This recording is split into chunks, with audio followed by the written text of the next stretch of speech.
Hi everyone, welcome back to Grandpa Mark's Hobbies and a build update of Revell's '59 Ford Skyliner. We got a lot of little stuff done this week, so let me get the guys out of the way and we'll jump right into this one. I don't want to hold you up, whoops, sorry Lori. I don't want to hold you up too much here, but I do want to cover what we did this week. So we'll start out with what everybody sees here, the underside. I had this painted with Tamiya's flat black, the XF1. That's the only color on, well, that's the only black on here.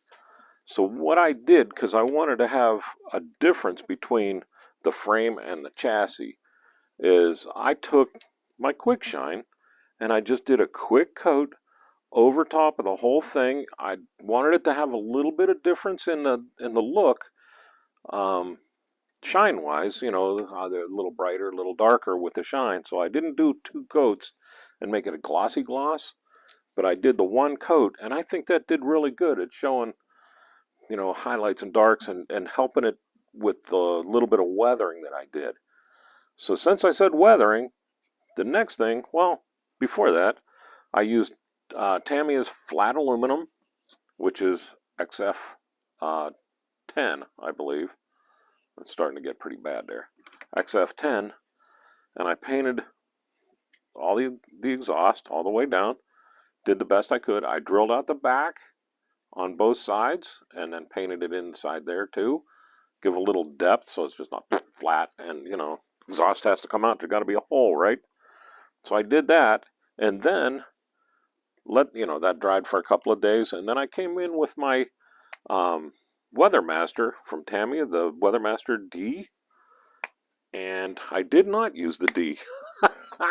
I'm sorry, I used the C on this. And what I did, and it's going to be like, wow, that was so cool because it was so easy. I used the red to just go across the muffler really, really light. You got to watch because it'll go a long way. And then I took the red and I just started bumping it around here and there and drawing it out with a brush to give these, you know, a little bit of weathering on there. And then I used a little bit of the silver too. And I never used silver on that before to do weathering on the underside, but I'm going to from now on because I really like the way that came out. I know I did a video on weathering guide for how I weather the undercarriage, and I just wanted to try something different today, so I was messing around. I had these out and I tapped it and I was like, well, that's cool. So my next build, I'm going to do undercarriage weathering using the Weathering Masters because they're very versatile and you can use them for a bunch of stuff. And then, I don't know if you watched my unboxing or not, but when I was little, one of the coolest things about this kit, other than, you know, the roof moving and all that, was it had all the bolts underneath. And I took a long, long time with a toothpick and Tester's silver paint and doing every one of those. Well, I had to do it on this one again just for the nostalgia of it alone. But what I did is instead is I used my silver gel pen. I'll throw a description in there, but I got this on Amazon, this and the gold. And I know I've talked about it before, this, the gold and the white. And the white lasted about a day, and it was dry up on all of them that came with it. But these two pens I've had for about a year now, and I'm still going strong with them. Knock on wood. So there's the underside. The top side is just still the flat. Nothing going on there yet because I was having fun. We're going to go through this real quick because I don't want to hold you too long. I did the tires. These tires have aged in the box. They were gummy almost, and I wiped them down with a towel really lightly, and to where I got them to look like this, and then I put them together. And I wanted to do white walls on here, but there's no way I'm going to paint white walls on these because I think it will just flake off. I did sand around this side just to give it a little bit of, the tread. They're nice tires. I mean, geez, these things are old as dirt. I mean, 59.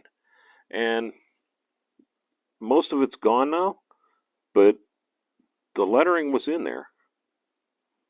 And it's a shame that it wiped off, but I mean, they're nice tires. They still are nice tires. It's just that they're soft now. So you got to watch what you do with them. So there's that. And then let's jump into the body. I gave the body a quick polish using Tamiya's. Man, I should be getting paid by Tamiya. Tamiya's Fine and Coarse, not in that order, of course, polishing compound. And it helps smooth it out quite a bit. I started out testing it on the spoon, and I was happy with that, so I moved on to the body. I like painting these spoons just for bad days like this. This is the one that fish-eyed really bad. So this side was good. I didn't polish this side at all. I should to just compare them, but I didn't. But this side was the one that fish-eyed real bad, and I wet sanded it, and then I painted it again, and did pretty good. So I went on to the body, and it did pretty good too. So I'm happy as a lark here. This could have been a disaster because there's no way, I was going to be able to save that if it wouldn't have sanded off and did everything. And you're just not going to find this kit anywhere anymore. I started detailing the engine bay. I told you I was going to paint the water bottle or the windshield washer bottle the red. I have some touching up to do around it, but it's still wet right now. Let me turn it around this way so you can see it a little better. I'm going to do the two grommets on the top, and we'll be good to go there. I painted the yellow caps on the battery. I did the two lugs, and I also did the little holder that goes down.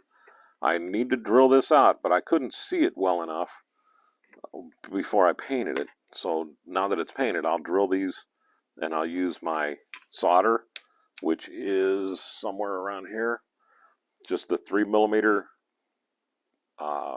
solder that I got on Amazon, 0.3mm, and the one I use for spark plugs and everything else. And I'll run the battery, I'll run a strap over the frame because that's where I found it on this one, and we'll run one down to the starter. But we're looking good in here. I'm very happy. Then I took my craft paint, and I told you I wanted to do this in black, just to kind of make it, I didn't want gray.